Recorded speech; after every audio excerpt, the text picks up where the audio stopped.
How does the average person go about starting in hard money lending? Let's just say someone has 100 grand and they say, that sounds good to me. I'm willing to risk it. How much money you got, Graham, to give me right now? Like on a lending situation. How much you need? You got 100 grand? Yeah, sure. Okay. How much you want on your 100 grand? 20% would be awesome. Okay, so here's what I would do with you. And this is the same thing I did with Jack. Okay, Jack, I promised him, let me bring you a deal. He turned it down. It's cash flowing like crazy. I'll email it over to you. Email it to me. Okay, I'll show you what I got sent. It's only cash flowing because Jack didn't buy it, though. Okay, guys, if you are watching this, I don't even know where to send people. DM me on Instagram. I'll give you the P&L that he turned down. He'd have 50% ownership and you'd be cash flowing right now. You went and visited the property with me, Jack, you crazy man. I know, but I'll show you what I got. Okay, show me what you got. Yeah. Anyway, so here's what I would do. I would JV with you. Okay, here's what I mean by that. Joint venture. I know where the lending opportunities are. You, starting out, you have 100 grand, right? Sure. Okay, so you bring 100 grand to me. Graham, I'll make a YouTube video out of it, but if we end up doing it, you probably won't do it, but you give me 100 grand, I will JV with you on lending opportunities and I'll give you a personal guarantee against that asset I just showed you. So you have no downside risk. You give me 100 grand, here's what I would do. I'd go find somebody that's flipping, which they're everywhere. People are flipping. 500,000 people are currently actively developing or flipping a property right now in the United States. Insane amount of people are developing. You guys drive around Vegas, you see it all over. Those people all need capital. They need quick capital that doesn't go through a bank, that doesn't require all sorts of arduous journey. If you brought that money to me, I would just take your $100,000 and I'd go lend it out at 30% or 40%. How do I do that? Some legal person's going to be in the notes going, well, that's usury. You can't charge people 30 and 40%. Yeah, because I'm not. I'm partnering with them on the deal. I go, I will bring $100,000 to the transaction, but I want 30% of the transaction. I want 30% of the net profit. So I'm not lending technically. I'm actually joint venturing on their project. So like that Starbucks, I'm a partner on that deal because I brought money to the transaction. So you have to run the numbers then and make sure when they sell that, there's enough to pay you whatever that value is. The smarter thing to do, like, okay, so I would never give him your money at 7%. And the reason being is because you could go, there's companies that do this. Like there's a company called Lone Ranger. Don't make any money to tell you this, but if you go to loneranger.com, they're a hard money lender. They're worth like $5 billion. You give them your 100 grand, they're going to give you 10% every single year. Interest only, 10%. Why would you give him 7%?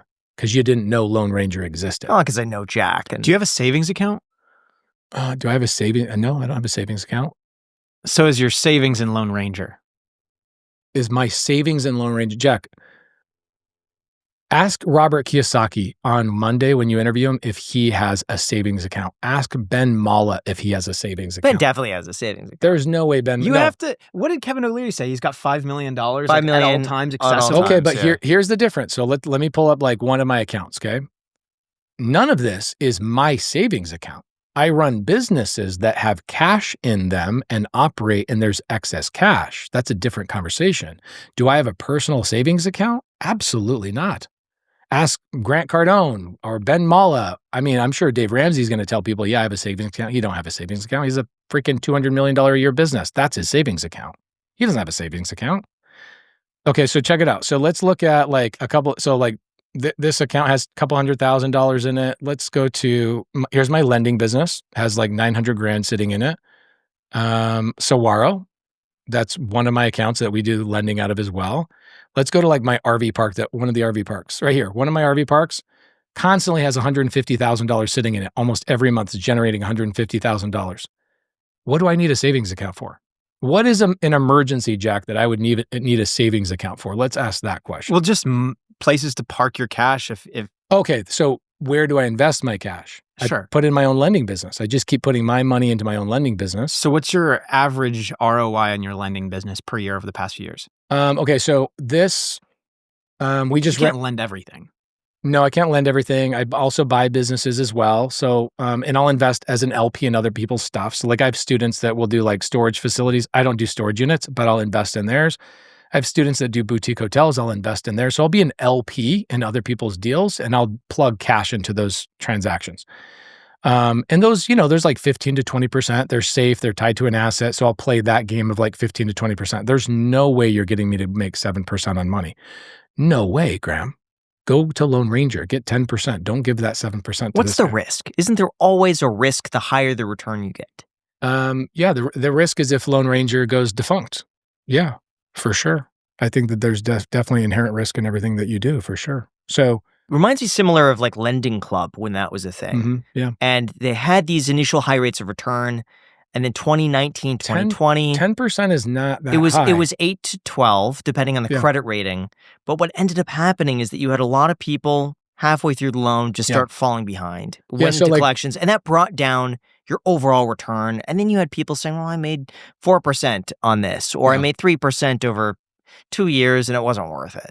Yeah, makes sense. Lone Ranger, that's not the agreement you have with Lone Ranger. Yeah. The agreement is a flat 10%. You're not deciding where that money is. They are. And then they back it with their balance sheet. So somebody like a Lone Ranger, or like even a creative funding, there's a creative funding company that will do the same exact thing. I think they'll pay like 12%. And what they're doing is they're arbitraging your money at 14, 16, and 18%. And what they're doing it for is they're giving people like 70% loan to value, requiring them to put 30% up front on a development. So they're somewhat protected, but there's definitely a risk. You got to be careful. Or you could just put your money in your savings account and it makes a lot of money there. I'm just worried that I see so many syndications that raise money from like 2020, 2021, 2022. They're getting crushed. They're getting their asses handed. But why? Let's talk about why that is.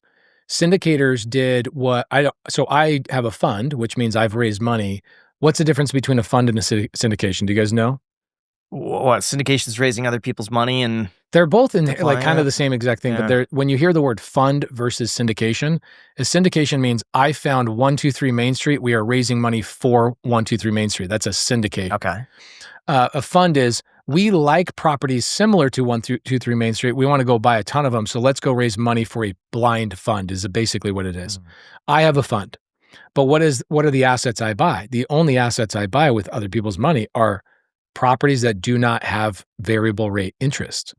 What did every dumbass syndicator go and do? Yep. They went and bought short-term deals. This is how stupid they were. They're so greedy.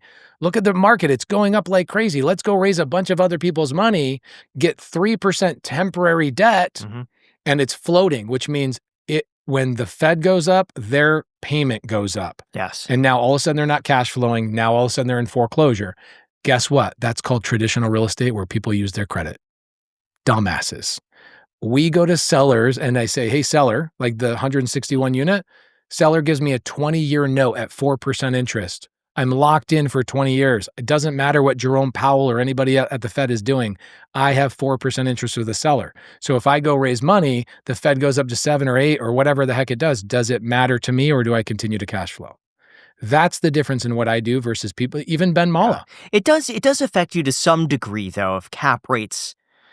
If I'm exiting the deal, correct. Right? If I'm exiting the deal, cap rate does make a difference, right? If I am holding the deal and it's shelling out $77,000 a month to me, do I care what the cap rates are?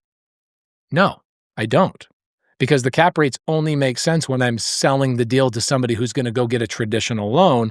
Cap rate, that's the only time cap rate makes sense for me, the owner of that property. Otherwise, I don't care. I'm isolated from all of that crap.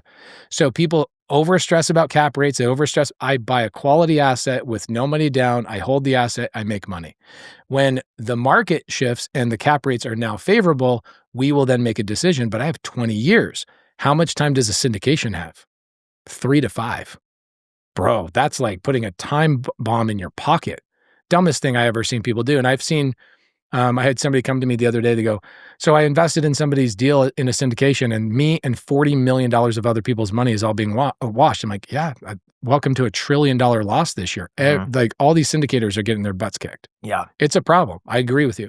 But that's traditional real estate. What did they do? They gambled on interest rates staying low so they could exit to a larger company like a BlackRock or whoever, right?